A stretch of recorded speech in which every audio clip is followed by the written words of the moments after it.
গ্রীষ্ম বা বর্ষা সিজনের যে কোনো সময় দুপুরবেলা গরম গরম ভাতের সাথে আলু বা ঝিঙে পোস্ত সহযোগে বিউলির ডাল বা কলাইয়ের ডাল বাঙালির অত্যন্ত পছন্দের খাবারগুলোর মধ্যে একটি। বহু পুরনো এই রেসিপিটি সকলের বাড়িতেই হয়ে থাকে, তবে আমাদের বাড়িতে যেভাবে এই ডাল রান্না হয় সেটাই আজ করে দেখাবো। নমস্কার বন্ধুরা, প্রতিবার রান্নাঘরে সকলকে স্বাগত। এখানে আমি হাফ কাপ বিউলির ডাল বা উড়দ ডাল নিয়েছি। বিউলির ডাল একটু পাতলা করে রান্না করলে খেতে ভালো লাগে, তাই ডালের পরিমাণও অন্যান্য ডালের থেকে কম পরিমাণে নিতে হবে। ডাল ভালো করে ধুয়ে একটা প্রেসার কুকারে 2 কাপ জল সমেত নিয়ে নিয়েছি। ডালে লবণ বা হলুদ কিছুই দিইনি। এবার কুকারের ঢাকা আটকে ডাল পরপর 4টে সিটি দিয়ে নেব। ডালের কোয়ালিটির উপর ডাল সেদ্ধ হবার টাইমিং নির্ভর করে। প্রেসার কুকার ছাড়া কড়াতে বা বাটিতেও এই ডাল সেদ্ধ করে নিতে পারেন। 4টে সিটি পড়ে যাবার পর ওভেন বন্ধ করে দিলাম। তারপর কুকারের প্রেসার রিলিজ হয়ে গেলে ঢাকাটা খুলে নেব।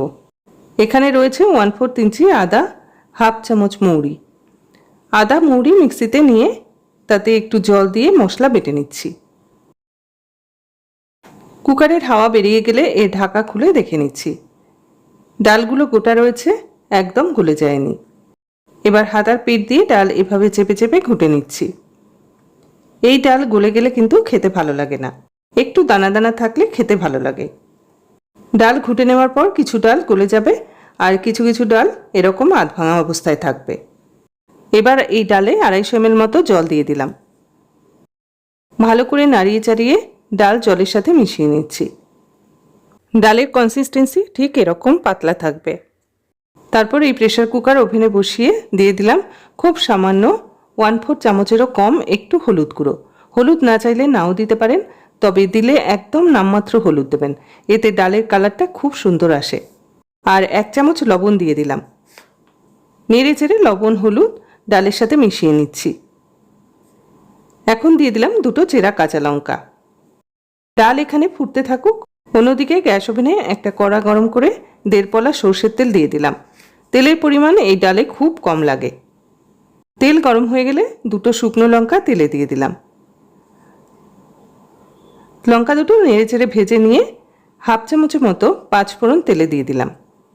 5 ফোড়ন নেড়ে চেড়ে ভেজে নিয়ে যখন 5 ফোড়ন থেকে সুন্দর গন্ধ বের হচ্ছে, তখন গ্যাসের ফ্লেম একদম কমিয়ে দিয়ে এতে 1/4 চামচের মতো হিং দিয়ে দিলাম। হিং তেলে দেওয়ার পর বেশিক্ষণ রাখলে হিঙের গন্ধ নষ্ট হয়ে যাবে, তাই হিং দেওয়ার পরপরই সেদ্ধ ডাল দিয়ে দিলাম।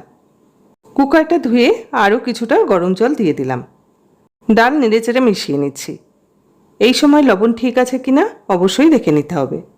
লবণ একটু কম থাকায় স্বাদ মতো লবণ দিয়ে দিলাম। এবার ডাল 2 মিনিট ফুটিয়ে নেব। 2 মিনিট ডাল ফুটে গেলে যে মশলা পেস্ট করে রেখেছিলাম আদা মৌরি দিয়ে, সেটা এখন এই ডালে দিয়ে দিলাম। মিক্সিং বাটিটা ধুয়ে আরও একটু জল দিয়ে দিলাম। আদা আর মৌরি দেবার পর ডাল কিন্তু বেশি ফোটাবো না, তাহলে আদা মৌরির কাঁচা গন্ধটা চলে যাবে। বিউলির ডালে আদা মৌরির যে কাঁচা গন্ধ সেটা খুব ভালো লাগে। 2-1 বার ফুটে উঠলেই গ্যাস অফ করে দেব। ডালের কনসিস্টেন্সি ঠিক এরকম হবে, বেশ পাতলা আর মাঝে মাঝে এরকম দানা দানা দেখা যাবে। এরকম থাকলে তবেই এই ডাল খেতে বেশি ভালো লাগবে। বিউলির ডাল তৈরি হয়ে গেছে, এখন একটা পাত্রে নামিয়ে রাখবো। এই ডাল কিন্তু শুধু আলু বা ঝিঙে পোস্তর সাথেই নয়, আলু ভাতে পেঁয়াজ তেল কাঁচা লঙ্কা দিয়ে মেখেও এই ডাল দিয়ে 1 থালা ভাত খেয়ে নেওয়া যায়। এছাড়াও ডিমের অমলেটের সাথেও খুবই ভালো লাগে এই ডাল দিয়ে খেতে। আমার এই ভিডিওটি যদি ভালো লাগে তাহলে অবশ্যই লাইক ও কমেন্টের মাধ্যমে জানাবেন। আমার চ্যানেলে নতুন বন্ধু হলে চ্যানেলটি সাবস্ক্রাইব করে পাশে থাকা বেল আইকনটি অন করে দেবেন, তাহলে আমি চ্যানেলে যখনই কোনো ভিডিও আপলোড করি না কেন সরাসরি তার নোটিফিকেশান আপনার কাছে পৌঁছে যাবে। পুরনো বন্ধুদের ধন্যবাদ জানিয়ে নতুন বন্ধুদের স্বাগত জানিয়ে আজকের মতো বিদায় নিচ্ছি। সকলে ভালো থাকবেন, সুস্থ থাকবেন।